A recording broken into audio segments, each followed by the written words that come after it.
You've checked your phone 3 times since this video started. That wasn't your choice, it was by design. Right now, the same psychologists who perfected casino slot machines are programming the apps in your pocket. The same mind control techniques used by cults are embedded in every scroll, every notification, and every algorithmic feed you see. But here's what's terrifying. You can't see it happening. Millions are showing symptoms identical to trauma survivors: anxiety when separated from devices, compulsive checking, shame about usage but a complete inability to stop. This isn't a weakness or poor discipline. This is behavioral manipulation, operating exactly as intended, and your brain is the battlefield. There's a reason it feels like you're losing control. The algorithm isn't giving you what you want. It's creating dependencies you never knew you needed. How did they turn your phone into something so addictive? We're diving deep into the psychology, so hit subscribe to find out. You just checked your phone 3 times since you started watching this video. That wasn't your choice. That was by design, and what I am about to reveal will make you question everything you thought you knew about your relationship with technology. Right now, in your pocket, there's a device more addictive than slot machines, more manipulative than cult leaders, and more invasive than anything you've ever encountered. The algorithm addiction isn't just changing your behavior. It's rewiring your brain in ways that mirror psychological trauma. And, the worst part, you never saw it coming. Let me ask you something. When was the last time you felt that spike of anxiety when you couldn't find your phone? That physical discomfort, that racing heart, that desperate need to check notifications even when you know nothing important is there. That's not normal. That's not you being weak or undisciplined. That's behavioral conditioning working exactly as intended. The tech companies don't call it manipulation, they call it user engagement. They don't call it addiction, they call it retention metrics. But here's what they do, untell you. The same psychologists who designed casino slot machines helped create the apps on your phone. The same techniques used by cults to control members are embedded in every scroll, every like, every notification. This is digital manipulation at its finest, and you're the experiment. Think about the last time you opened Instagram or TikTok. You told yourself you'd just check for 5 minutes. 2 hours later, you looked up, confused about where the time went, feeling empty, maybe even a little disgusted with yourself. That's not a coincidence. That's dopamine hijacking in action. Your brain releases dopamine in anticipation of reward, not from the reward itself. Every time you pull down to refresh, every time you scroll to see what's next, your brain gets a tiny hit of dopamine.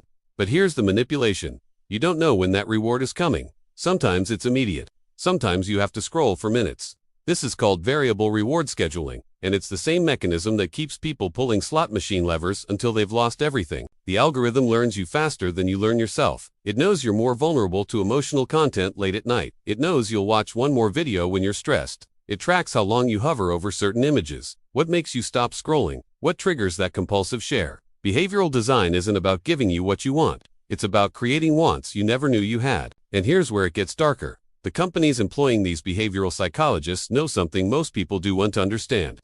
Variable rewards create stronger addiction than consistent rewards. If you got a notification every time something good happened, you'd eventually get bored. But when notifications are unpredictable, when you never know if this scroll will be boring or mind-blowing, your brain stays in a constant state of anticipation. That's not engagement, that's exploitation.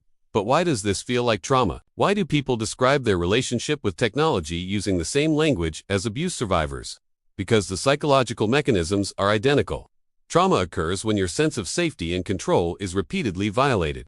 When you can't predict what's coming next. When reward and punishment become arbitrary. When your reality is constantly being manipulated by forces you can't see or understand. Sound familiar? Every time an algorithm shows you content designed to trigger strong emotions, anxiety, outrage, envy, it's creating microtraumas in your nervous system. Your body doesn't distinguish between digital threats and real ones. That cortisol spike when you see a controversial post. That's your fight or flight response activating. That racing heart when you read a notification. That's your survival instinct being hijacked for profit. The fragmentation of attention is where the real trauma bonding happens. Cult leaders use a technique called thought stopping, preventing members from having continuous, coherent thoughts about their situation. Algorithms do the exact same thing. Just as you start thinking deeply about something, ping, a notification pulls you away. Just as you're about to close the app, the feed refreshes with something designed to grab you. Your ability to sustain focus, to think critically, to maintain a coherent sense of self, it's being systematically dismantled. And like trauma survivors, you develop symptoms. Anxiety when separated from your device.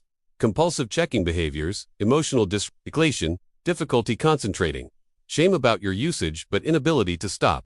Sleep disruption. These aren't personality flaws. These are trauma responses to chronic psychological manipulation. Here's the cognitive dissonance that keeps you trapped. You know it's bad for you, but you can't stop. You feel controlled, but you keep returning. You hate how it makes you feel, but the thought of giving it up creates panic. This is the same double bind that keeps people in abusive relationships. The thing harming you has become the thing you depend on for comfort. If you're still watching, you're probably recognizing yourself in this description. So let me give you a test, a way to see just how deep this goes.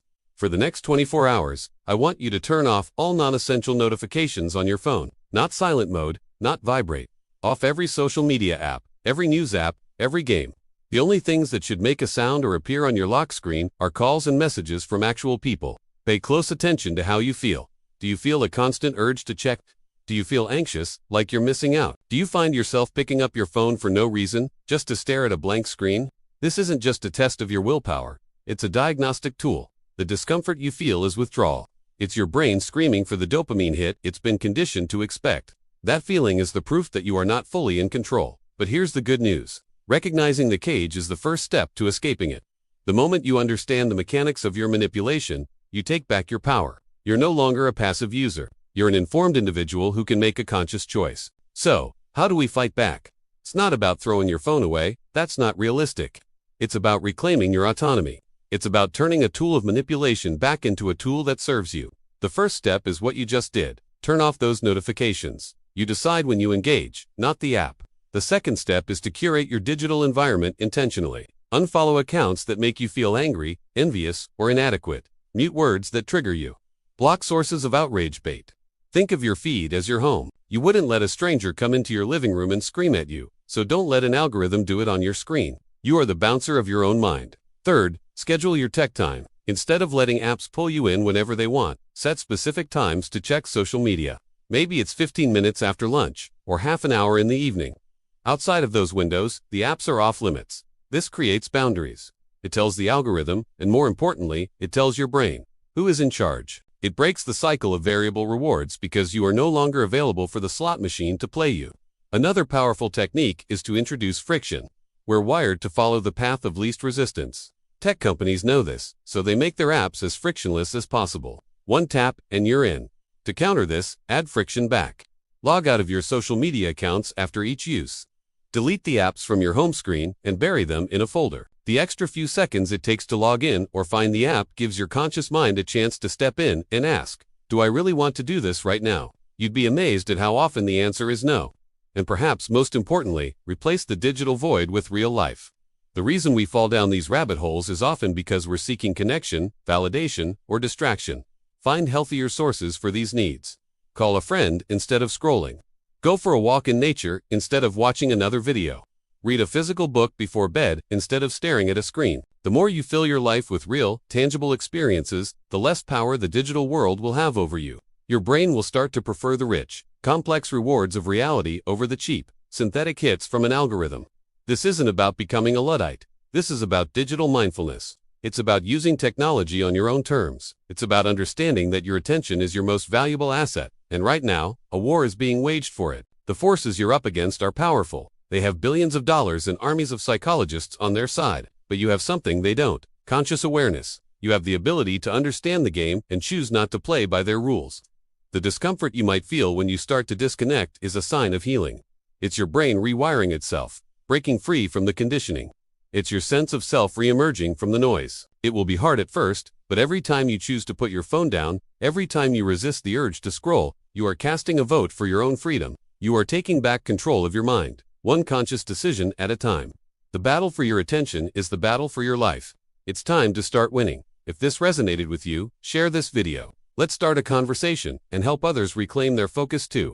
Thanks for watching, and remember to subscribe for more content that empowers you. Can you turn off your phone right now for 2 hours without feeling anxious? Does the very thought of that create resistance? Can you sit in silence for just 10 minutes without reaching for a device? Let's try another one. When you wake up in the morning, how many minutes pass before you check your phone? If I took your phone away right now, would you feel relief or panic? If you felt uncomfortable answering any of those questions, that discomfort is information. Your nervous system is trying to tell you something important. Here's what most people don't realize. You're probably not addicted to technology itself. You're addicted to escaping yourself. Think about it. The algorithm learned that you use your phone, your tablet, your computer, to avoid difficult emotions. And because its job is to keep you engaged, it optimized itself to keep you in that state of avoidance. Every single time you feel bored, anxious, lonely, or uncertain, your device offers you instant relief. But like any addiction, that relief is temporary, and the underlying pain just grows stronger. This manipulation is so effective because it exploits our most fundamental human needs: the need for connection, for validation, for certainty, and for novelty. But here's the catch: technology isn't actually giving you these things. It's giving you artificial substitutes that leave you feeling hungrier than before. You're not truly connecting. You're comparing your life to highlight reels. You're not being validated. You're performing for likes. You're not finding certainty. You're just compulsively checking for updates. You're not experiencing real novelty. You're just experiencing meaningless stimulation. So what do? How do you break free from something designed by the smartest behavioral psychologists in the world to be unbreakable? First, understand this isn't about willpower. You are not weak. You are up against billion-dollar corporations with entire teams dedicated to defeating your self-control. That's why a simple digital detox often fails. It doesn't address the root cause, it only temporarily removes the trigger. To truly break free, you need to rewire the patterns in your brain. It all starts with awareness. The next time you find yourself reaching for your phone, just pause. Notice that exact moment. What are you feeling right before you reach? Is it boredom, anxiety, loneliness? That feeling is the real information. It's telling you what you actually need. The phone is just the avoidance strategy, not the solution. When you catch yourself reaching, just pause for 10 seconds. That's it. Just 10 seconds of awareness is often enough to break the automatic, unconscious response pattern. Next, you need to create friction. Make it harder to mindlessly use your phone. Remove distracting apps from your home screen. Turn off all notifications, except for the truly essential ones. And I mean essential, not just convenient. Make checking your phone a conscious choice, not an impulse. The easier something is, the less conscious thought is involved. This whole system of dopamine hijacking relies on frictionless, instant access. You can start reclaiming your attention in small, manageable ways. Before you go to bed, plug your phone in across the room, or even in another room entirely. When you wake up, don't check it for the first 30 minutes. Give your brain time to remember what it feels like to generate its own thoughts instead of immediately consuming someone else's. This is neuroplasticity in action. You are literally rebuilding your brain's capacity for sustained attention. And here is the most important part of all. You have to replace the function, not just remove the behavior. If you're using technology to avoid loneliness, you need to find real, meaningful connection. If you're using it to escape anxiety, you need to learn healthy tools to process that anxiety. If you're using it to feel productive, you need to engage in actual, meaningful work. The algorithm simply filled a void. Now, you need to fill that void with something real. This isn't about judgment. This isn't about trying to be a better person or having more discipline. This is about recognizing when you are being manipulated and choosing to reclaim your autonomy. Behavioral design is incredibly sophisticated, but human awareness is far more powerful. The moment you see the mechanism behind the curtain, it starts to lose its power over you. You are not your screen time. You are not your engagement metrics. You are not the product these companies are selling to their advertisers. You are a human being with an incredible capacity for deep thought, genuine connection, and authentic experience. But you have to choose it, consciously, repeatedly, until it becomes your new, natural pattern. The tech cult isn't some external enemy you have to fight. It's the part of you that learned to cope with life's challenges through digital escape. And like any trauma response, it probably made sense at the time. It served a purpose. But now, it's keeping you trapped in patterns that no longer serve you. Patterns that hold you back from the life you truly want. Here's the truth: they don't want you to know. You don't need the algorithm. The algorithm needs you. Your attention is the resource they're mining. Your engagement is the product they're selling. Your addiction is literally their business model. And the moment you realize you have the power to simply walk away, everything changes. So I want you to do something right now. Before you scroll to the next video, before you check your notifications, just take a breath. A real one. Feel yourself in your body. In this present moment, notice where you are. And ask yourself, am I using this technology, or is this technology using me? If this video made you feel a little uncomfortable, that's a good thing. Discomfort means you're waking up. And if you're ready to start reclaiming your mind from algorithmic control, hit that subscribe button. Not because I need your engagement, but because you need a community of people who understand what you're going through. People who are choosing awareness over automation. People who are breaking free together. Drop a comment below and tell me, what's one small pattern you're going to change today? One moment where you'll choose awareness over impulse. Because that's where freedom starts. It doesn't start with perfection. It starts with one conscious choice at a time. The algorithm wants you to forget this conversation the moment you scroll away. Don't let it. Choose to remember. Choose to act. Choose yourself. Because the real question isn't whether technology is good or bad. The real question is, are you awake enough to decide how it gets to be a part of your life? Or are you still letting billion-dollar companies make that choice for you? The answer is up to you, and it always has been. Thanks for watching.